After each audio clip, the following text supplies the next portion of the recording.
One, two, three, four. Okay guys, welcome sa aking video. Rekta na tayo, no? Alam niyo itong hawak ko. Familiar kayo dito, di ba? Ito yung metro.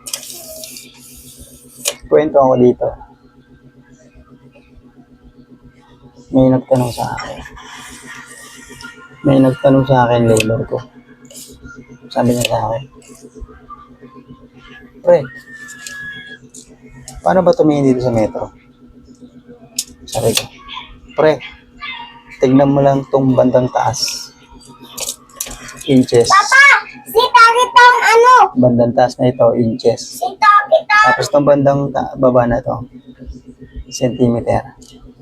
So, pre, paano ba kuhanin dyan yung 10.5? So, pre, sabi ko, pre, ito. Tingnan mo lang yung nakasentro na tong linya na to. Yung guhit na yan. Pinakagitna. Pagitan ng 10 at 11. So, ito po ay 0.5. Bago po makarating ng 11. Bawat guhit po kasi nito, 10 mm. May 10 mm po siya, guys. Kaya po, 10.1, 2, 3, 4, 5. So, 6, 7, 8, 9, 10. 6, 7, 8, 9, then 11 centimeter. So, ito po ang 5.5. Yan, sabi ko. Pre, paano ba hanapin yung 1/4 sa pulgada? So, 1/4 po guys dito. Bandang taas.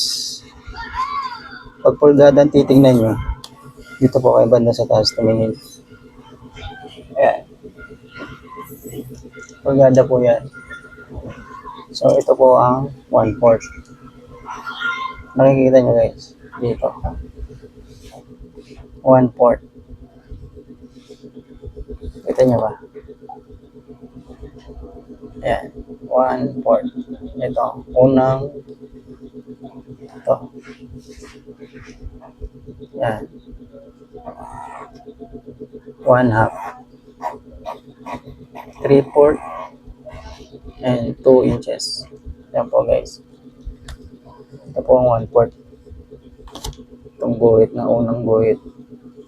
1/2. 3/4. And 2 inches. Ayan po ang pagtingin ng 1/4. So 1/4 tong una.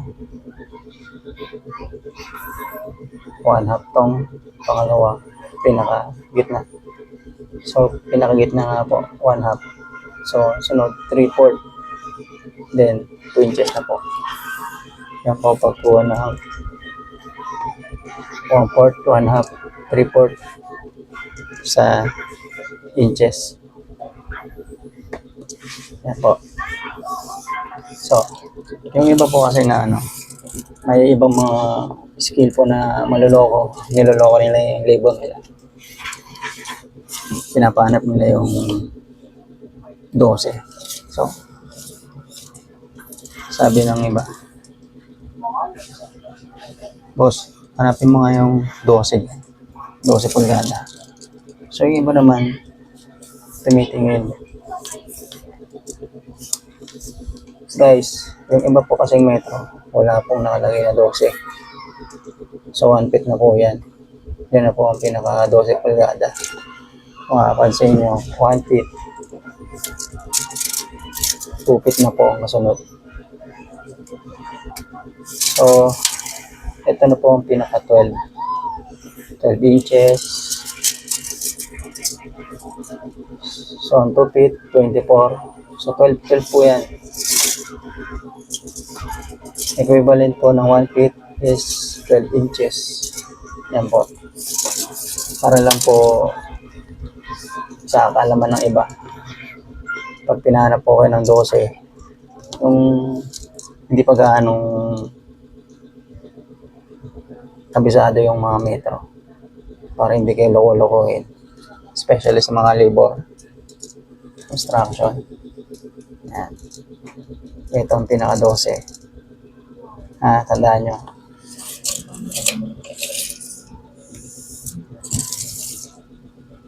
So, ito lang po muna. Sabi. Salamat.